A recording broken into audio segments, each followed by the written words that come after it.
नमस्कार, मी राहुल कुलकर्णी. प्रेक्षकापैकी काही जणांना माहिती आहे की माझ्या उजव्या डोळ्याला थोडीशी बाधा झाली आहे. त्यामुळे हा गॉगल मी घातला आहे.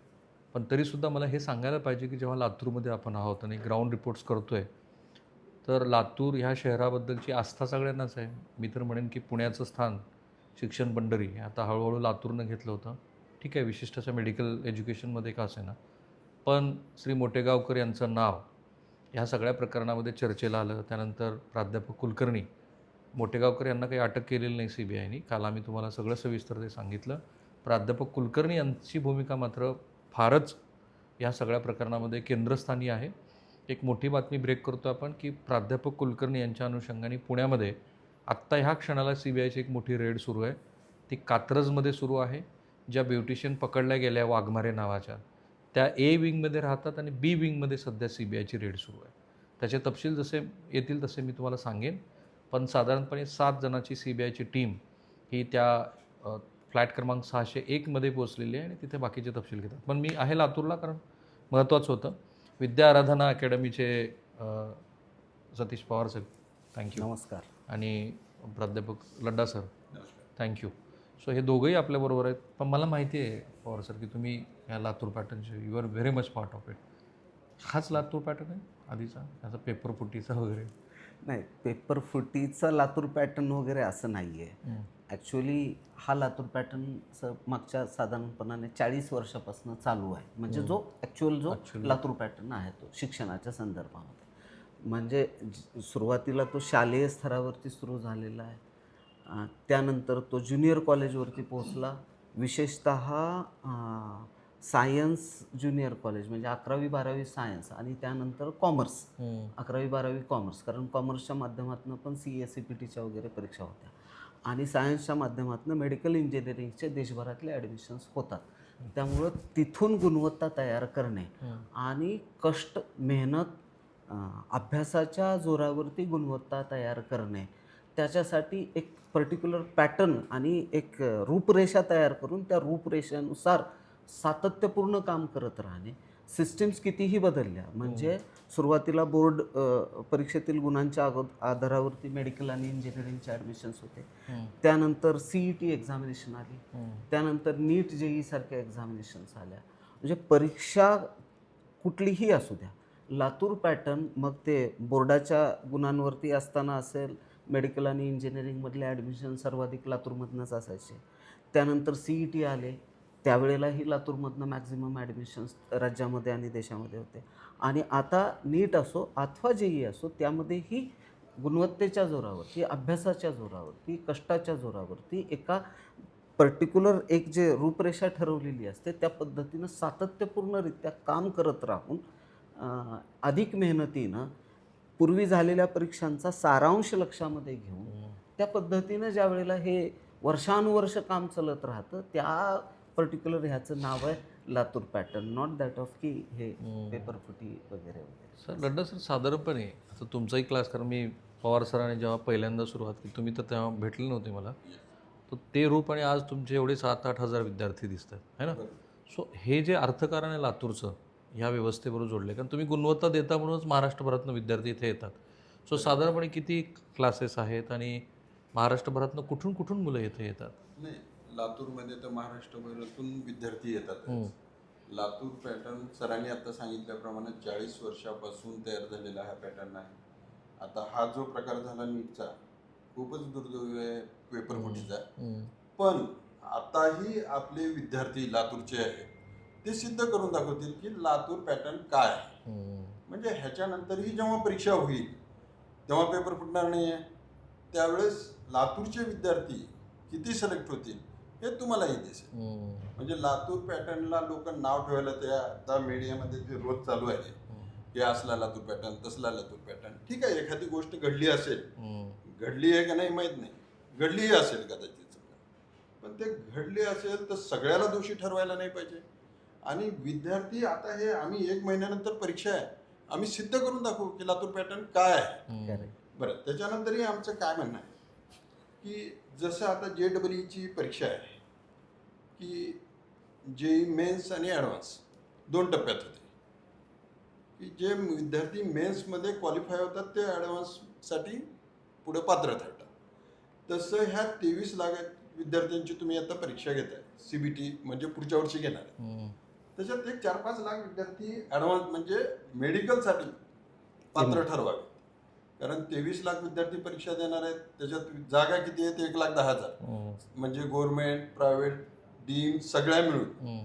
मग त्याच्यासाठी सगळ्याचं एवढं बेजारी करणे, एकदाच परीक्षा घेणे, त्या 23 लाख विद्यार्थ्यांना एक JEE मेन्समधून ॲडव्हान्ससाठी क्वालिफाय करण्यासाठी जशी परीक्षा घेतात, तशी मेडिकलसाठी एक तशी परीक्षा ठेवावी. असं तुमचं मत आहे. म्हणजे साधारणपणे त्याच्यामुळं त्याच्यातनं 23 लाखांना 4-5 लाख विद्यार्थी सिलेक्ट करावे. जसं JEE मेन्समधनं 2.5-3 लाख विद्यार्थी सिलेक्ट करतात आणि त्यांना ॲडव्हान्ससाठी क्वालिफाय करतात.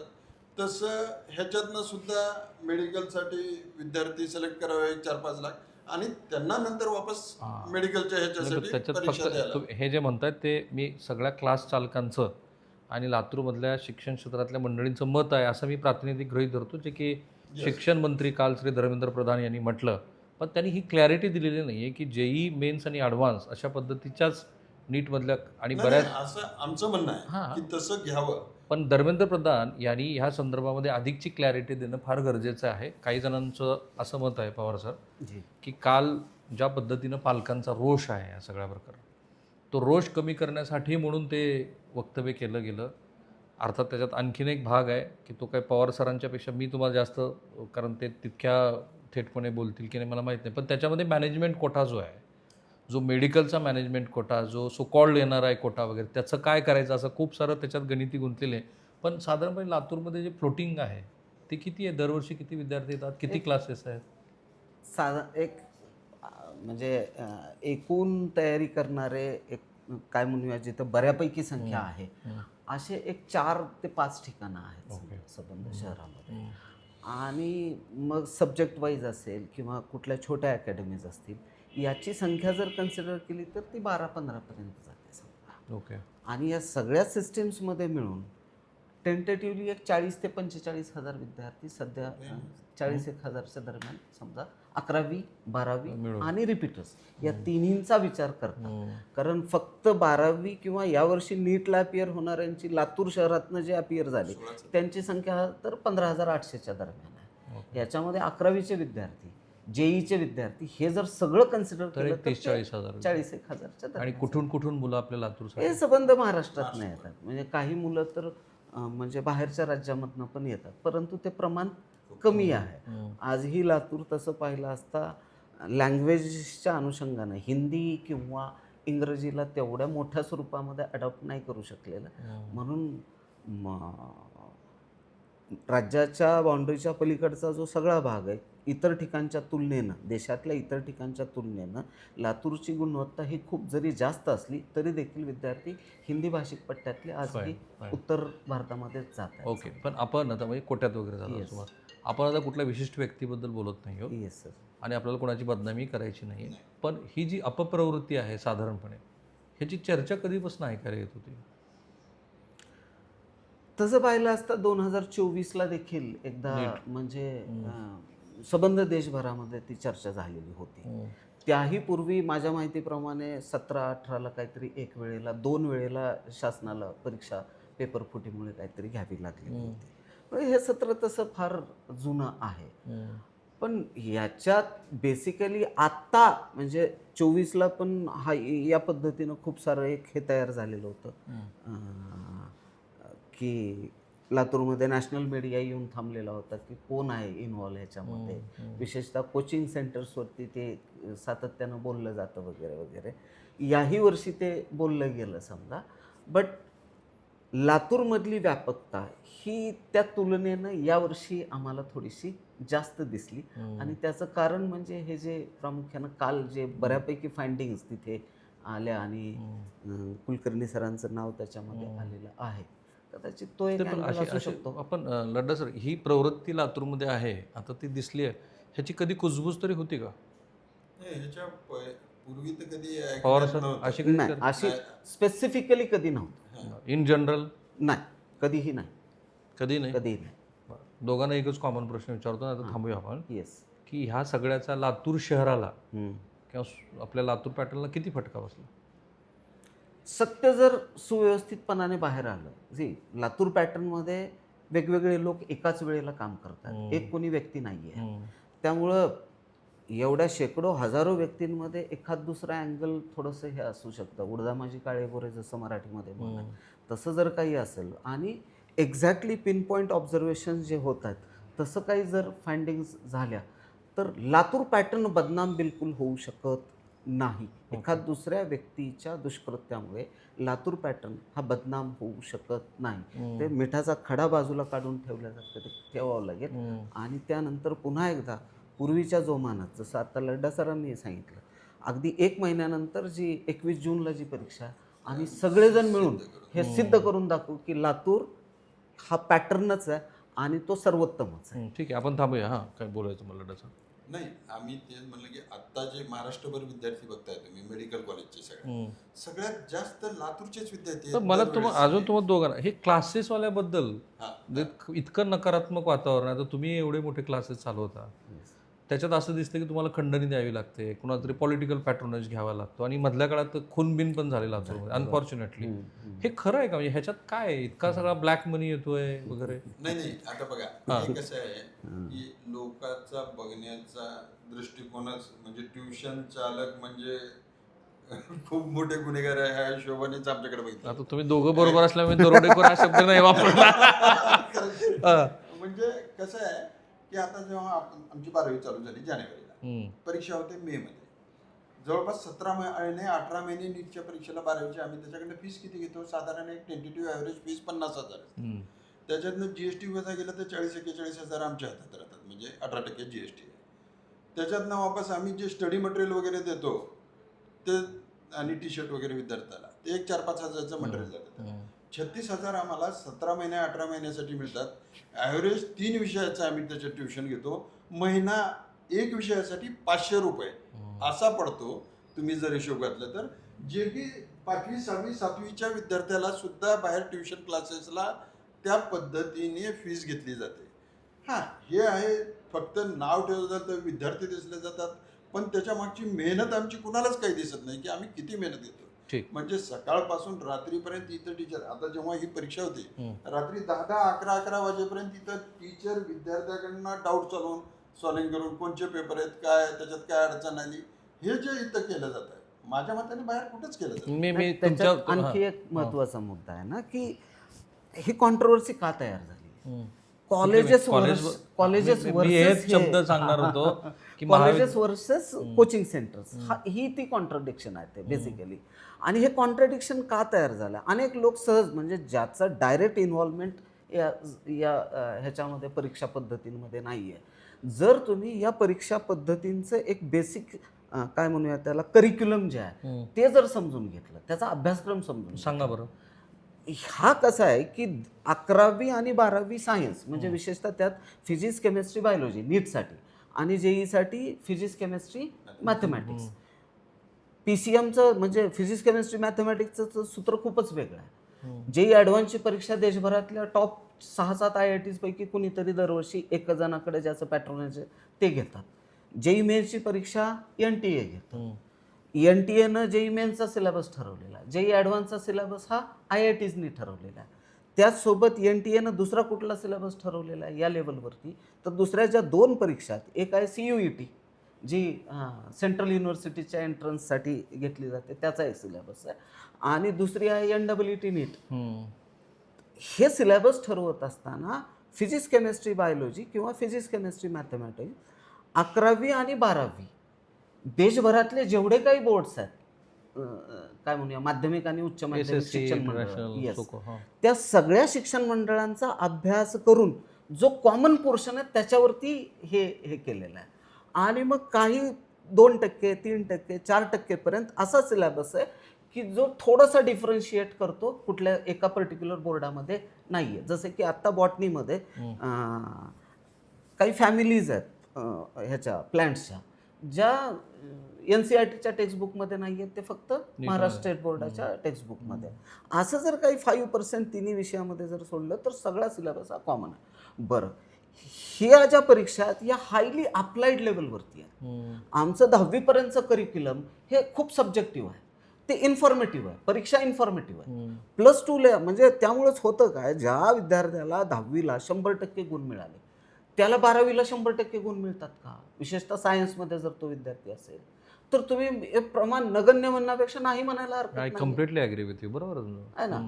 मग जर तिथं बोर्डामध्ये तुम्हाला 100% मिळत नसतील तर नीट जेई सारख्या म्हणजे इन्फॉर्मेटिव्ह एक्झामिनेशन असताना सुद्धा तिथं जर ते कंप्लायन्स त्याचं येत नसेल तर नीट आणि जेई किंवा CET सारख्या ज्या हायली अप्लाइड एक्झामिनेशन्स आहेत त्याच्यामध्ये कसं येणार आहे ना. आणि इथं जे कोचिंग सेंटर्समधलं जे कोचिंग आहे आता हे केवळ कोचिंग राहिलेलं नाही, मग it's absolutely a training programme. Okay. म्हणजे त्यामध्ये कसं आहे ना की यू आर शिकवायचं तर जस्ट आहे. Giving 1 to 10 100 paper sets Yes. And just following them. ते फॉलो करतोय आम्ही वेगवेगळ्या पद्धतीनं, कॉन्सेप्ट क्लिअर करतोय. एक कॉन्सेप्ट ही वर्गामध्ये जी शिकवलेली आहे त्याच्यावरती किती मल्टिपल क्वेश्चन्स तयार होतात हे आम्ही तपासत असतो. आणि मग तेवढे मल्टिपल क्वेश्चन्स विद्यार्थ्याकडनं सोडवून घ्यायचे. आणि त्याचे ॲप्लिकेशन्स वेगळे वेगळे असू शकतात. फॅन आहे तो क्लॉकवाईज फिरतो, अँटी क्लॉकवाईज फिरतो, त्याचे पाते जे खाली आहेत ते वरती झाले तर काय, खाली झाले तर काय, किती करंट ॲम्पियर पास ऑन करायचं आहे, कितीची मोटर असली पाहिजे, हे सगळे मल्टिपल अमाऊंट ऑफ त्याच्यामधले ॲप्लिकेशन्स आहेत ना. आणि ते शिकवणं गरजेचं आहे. आणि इथं कॉलेज जे ज्युनियर कॉलेजेस आहेत तिथं त्या पद्धतीचं वर्कफोर्स ज्याला आपण म्हणतो, जो टीचिंग स्किल्स लागतात त्या तेवढ्याशा स्वरूपामध्ये नाही आहेत किंवा त्याला गव्हर्नमेंट अजूनही अडॉप्ट करू शकते. आणि मी एक क्लास चालकांच्या बरोबर बसलोय म्हणून त्यांची बाजू अजिबात घेत नाही, पण महाविद्यालयीन पातळीवरचं जे शिक्षण आहे ते काय आपल्याला माहिती आहे. CHB वरती तुम्ही प्राध्यापक एकतर जागा असंख्य रिक्त आहेत, ज्या आहेत त्या CHB लेवलवरती घेतल्या आहेत. महाविद्यालयामध्ये कुणीही विद्यार्थी जात नाही. काही अपवादात्मक शाहू दयानंद वगैरे सारखी महाविद्यालय आणि पुण्यातली काही महाविद्यालय वगळली तर. त्यामुळे मूलभूत प्रश्नाकडे बघायला पाहिजे. आणि बाय द वे ही सगळी रिजेक्शनची काय परीक्षा, मला हेच कळलेलं नाही. NEET is a rejection exam. Yes, आम्ही नेहमी सांगत आलो की it's not an examination of rejection, sorry it is not an examination of selection, it's examination of rejection. 23 lakh विद्यार्थी आहेत यावर्षी. 22 लाख कमी झाले संख्या म्हणाले. 22,80,000 विद्यार्थी देशभरातनं परीक्षेला बसले. त्यापैकी जसं आत्ता सांगितलं सरांनी की MBBS हा जो विषय आहे देशात 60,000च्या जवळपास गव्हर्नमेंट मेडिकल कॉलेजेसमध्ये जागा आहेत. 40-42 हजार सेमी गव्हर्नमेंट किंवा प्रायव्हेट मेडिकल कॉलेजेसमध्ये, 20,000 व्हॅकन्सीज या डीम टू बी युनिव्हर्सिटीजमध्ये आहेत. परत त्याच्यात फी स्ट्रक्चरमध्ये प्रचंड व्हेरिएशन, तुम्ही ज्याचा उल्लेख मगाशी केला, म्हणजे गव्हर्नमेंटमध्ये 1.25 लाख रुपये फीस आहे, डीम टू बी युनिव्हर्सिटीजमध्ये 20 लाखापासून ते 28-30 लाखापर्यंत वार्षिक फीस आहे. याच्यानंतर मॅनेजमेंट कोटा वगैरे आहे. याच्यानंतर आहे BAMS, BDS, BHMS. एकच मिनिट तुम्हाला थांबवतो की खरोखर म्हणजे आता हे सगळं मॅनेजमेंट कोट्याचा विषय निघाला म्हणून धर्मेंद्र प्रधान जसं म्हणतात तसं JEE प्रमाणे मेन्स अँड ॲडव्हान्स असं काही करणं शक्य आहे का? डेफिनेटली शक्य आहे. गिव्हन सिच्युएशन आहे, NRI कोटा आणि मॅनेजमेंट कोटा, तेच व्हावं तर ही एक्झामिनेशन रिजेक्शनच्या ऐवजी सिलेक्शनवरती जाईल. अदरवाईज या स्थितीला भारतासारख्या एवढ्या ह्यूज पॉप्युलेशनच्या देशामध्ये जिथं वेगवेगळ्या राज्यांमधनं एवढ्या मोठ्या संख्येनं सायन्स स्ट्रीम परसू करणारे विद्यार्थी आहेत तिथं ही एक्झामिनेशन सिलेक्शनची होऊ शकणार नाही. हेही आपण लक्षात घेणं अत्यंत गरजेचं आहे. सुझाव देणं एक वेगळी स्टोरी आहे आणि ॲक्च्युअली त्याच्या प्रॅक्टिकल पॉसिबिलिटीज काय काय आहेत हे आपल्याकडे इतकं मोठं प्रशिक्षित मनुष्यबळ आहे. येस. आणि आपण जर एकाच वेळेला इतक्या मोठ्या प्रमाणात मतदानाची प्रक्रिया पार पाडत शकू असू तर मला नाही वाटत की 23 लाख विद्यार्थ्यांच्या दृष्टीने काय की नोट्स द्यायच्या आहेत, बाकीचं छोटंसं इन्फ्रास्ट्रक्चर उभा करायचं आहे तुम्हाला. जर तुमच्यासारख्या क्लासेसवाल्यांची मदत, आणि मी फक्त लातूरमध्ये येऊन एकतर लातूर पॅटर्नची बदनामी होऊ नये अशी माझी मनापासूनची इच्छा आहे. त्याचा अर्थ मी काही क्लासेसवाल्यांच्या बरोबर असं नाही आहे. त्यांच्याबद्दल मी त्यांना प्रश्न विचारलेच की तुमचं किती मोठं अर्थकारण, त्यांनी त्यांचं जे काही म्हणणं आहे ते सांगितलं. आणि मी मोठेगावकरांना भेटणार आहे, त्यांना विचारणार आहे की तुम्ही तो काय फार उत्साहाच्या भरात व्हिडिओ केला की खरोखर तुमचं ते हस्तलिखित आहे, जरा एकदा महाराष्ट्राला समजावून सांगा जर त्यांची इच्छा असेल तर. पण हे चांगलं नाही आहे महाराष्ट्रासाठी. मी 3 दिवसापूर्वी जेव्हा पहिल्यांदा हा व्हिडिओ करून सांगितलं की अनफॉर्च्युनेटली मला जे CBIचे सूत्र सांगतायत की लातूरचं नाव त्याच्यामध्ये पुढं येतं आहे आणि महाराष्ट्राला पहिल्यांदा मी ती ब्रेकिंग बातमी सांगितली, तेव्हाच मी म्हटलं होतं की लातूरच्या दुर्दैवानं ते नाव येऊ नये, पण ते आलं आणि आता ते खूपच मोठ्या प्रमाणामध्ये पसरलं आहे. बदनामी पण झाली त्या गृहस्थांची, जे कोणी असतील ते. पण ह्याची पाळेमुळं खोदली पाहिजे. त्यामुळे CBI जे जे काही कोर्टात सांगते ते आम्ही तुम्हाला सांगणारच आहोत. थांबूया आपण इथे सर. थँक्यू. थँक्यू. विद्यार्थ्यांना पण बोलू. थँक्यू. होय होय थांबा इथे